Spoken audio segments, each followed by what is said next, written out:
to make sure you drink your sodium water, sodium fluoride water, and you know the rest. When you're out. Yeah, I'm not going to spend all day on Disney World, but I did notice that Obama's going to Disney World next week, and they're going to shut most of it down for his lordship and his wife and children. But that's all part of this other fraud, this facade, this fantasy land that we see here on the cover of this week's Time magazine, Obama's World, an exclusive interview by Mr. Bilderberg Group attendee Fareed Zakaria. And it's all about how Obama actually runs things. You see, the true social engineers, the true owners of our world, want you to really believe the buck stops with a teleprompter reading lawyer who runs absolutely nothing and is a mouthpiece of the political interest and financial interest that put him in power and financed him with over $1 billion in the 2008 campaign. You notice who he just appointed as the finance head in the White House, getting rid of the old, from the famous mob family, Daley. They hired the last head of Bain Capital, who replaced Mitt Romney, the guy who supports abortion, carbon taxes, open borders, gun control, and wrote Obamacare, that Republicans are being told by the paid-for mouthpieces is the guy they've got to elect. Or they can choose Newt Gingrich, who Politico's reporting called for censorship of the internet in 2006, supports carbon taxes, world government, an end of the family. Don't believe me, just type Newt Gingrich supports an end of the family, end of sovereignty. You'll pull up his quotes. I mean, I've actually read the foreword to the Toffler's book where he said it all. Better find out. Better find out what's really going on here. But my point is that the social engineers, first and foremost, want you dependent on the system. They don't like farmers. They don't like ranchers. They don't like people that know how to skin a buck and run a trot line because a country boy can't survive. They want you in big, compact cities working for a handful of mega corporations who are authoritarian and anti-human. And the Fortune 100 themselves are financed, owned, and run by the 6 big mega banks globally, who on record, again, have the licensure through fraud to create unlimited currency and credit whenever they want. So imagine you've got ultra-rich fraudsters who don't go to jail like Bernie Madoff or die after sentencing like Ken Lay, who, by the way, created carbon taxes with Al Gore in 1995. Look it up. You know, those are low-level guys that end up getting burned. You know, the system sacrifices a few in this whole system occasionally to make the public think the bad guys are being punished, but it's always a mid-level nobody like Bernie Madoff.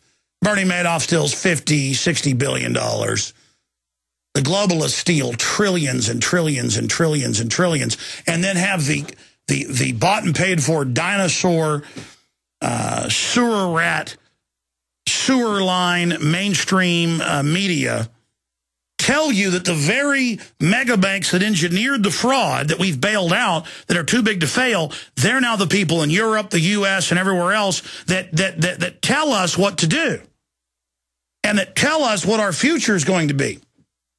And have armies of little fake futurists out there running around telling us everything's random and the world's all up for grabs. And the truth is, everything at the base level is engineered within confines, within a grid.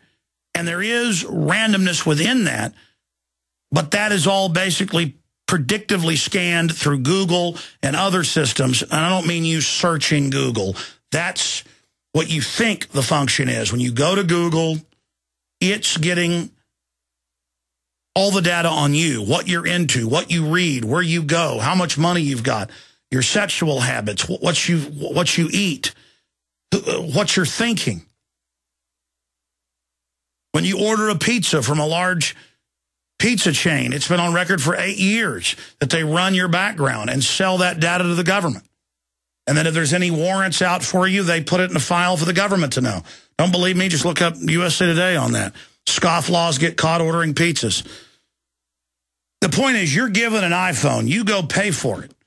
You're made to line up for it. They don't manufacture enough or create the Christmas toy phenomenon of stampedes for the slave-produced product. You get it. You think that it's trendy, a totem or logo of power. It's so fun. It's the latest thing. Yeah, there's the USA Today article. Missouri tracks scofflaws via pizza delivery database. You didn't get the right to remain silent when you ordered that pizza, did you? I mean, I would tell the childlike public 15, 16 years ago that all cell phones are tracked in real time illegally by the government, but back then the public was told the NSA didn't exist. I actually had national news 14, 15 years ago repeatedly say I was insane, that the NSA didn't exist. Oh, now you all know it exists because now they're ready to tell you. They always tell you decades after it's in place, and echelon and the rest of it.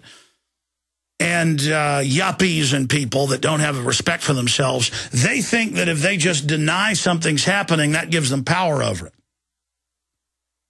And so one day, none of this exists, but as soon as the establishment announces it exists, oh, it exists, but that's okay, because they're given a reason for it existing.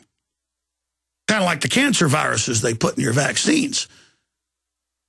And I get emails and letters, people on the street go, well, there are too many people. Oh, really? Well, do you like dying of cancer young? You like your kid dying of it? Oh, well, no. Oh, see, you were imagining you were part of the elite. But see, you aren't. See, it's very, very sick.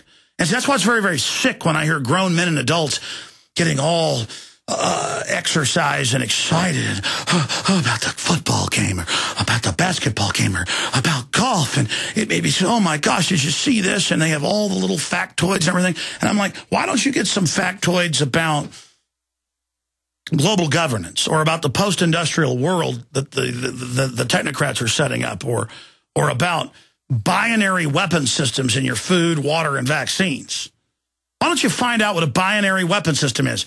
Why don't you just type in Rockefeller Foundation, sterilants, and vaccines? I mean, you'll be on their foundation website. They've got it all public. They think you're so stupid, it's all public. Why your 30-year-old wife can't have a kid? Or why you got prostate cancer at 40? Or why you've got all those spinal problems from the sodium fluoride? Or why your 7-year-old son just got diagnosed with bone cancer? Or why all the birth defects are so high? You know, you have that kid who's got all those organs malformed. You think you might want to know who did it. You might want to know why all this is happening. But no, you don't. Because there's this pretty, shiny, sparkly, fake glitter Las Vegas New World Order system. The fake cities of Las Vegas and Disney and the cruise ships and the biometrics and all of these little contained artificial environments.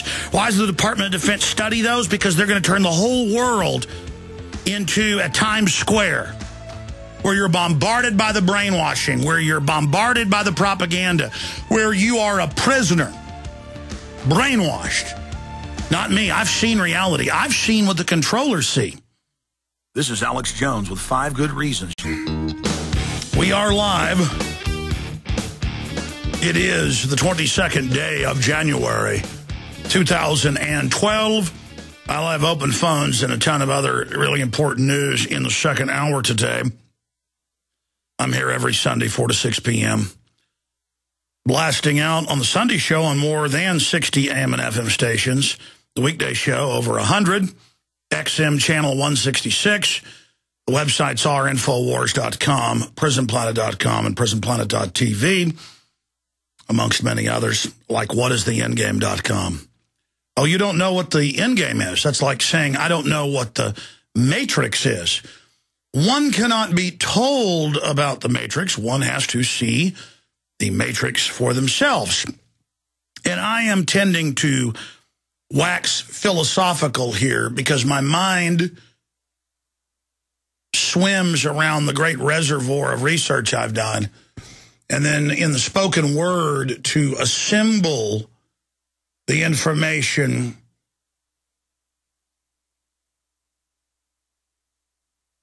is a great task.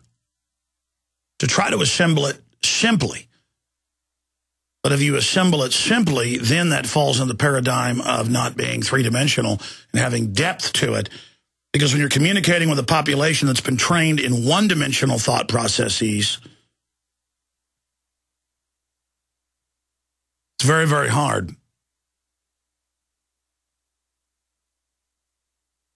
The best way to put this is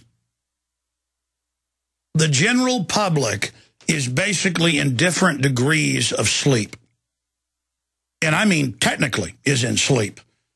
You can pull up BBC articles, major studies about television being directly linked to different neurological disorders, not just seizures, but early onset of things like Alzheimer's. In fact, just type in Alzheimer's TV. First one's BBC, but there's about 3 million articles on it, or hits. Last time I checked a few months ago. We'll see what it is now. Again, I want listeners to understand, every sentence I say can be pulled up as a data point. That's how my brain works. None of this is my opinion. And I know the future. Do you know why I know the future? Because the future already happened. The future is already here. We are in a subterranean, suppressed, sloth-like, slow-motion future that is dripped out like poison honey from a honey hive, and the globalists are up in their technocratic beehive, and we're down here like addled, poisoned ants stumbling around. And one cannot be told about the Matrix, one must see it. I think a simple way to put this is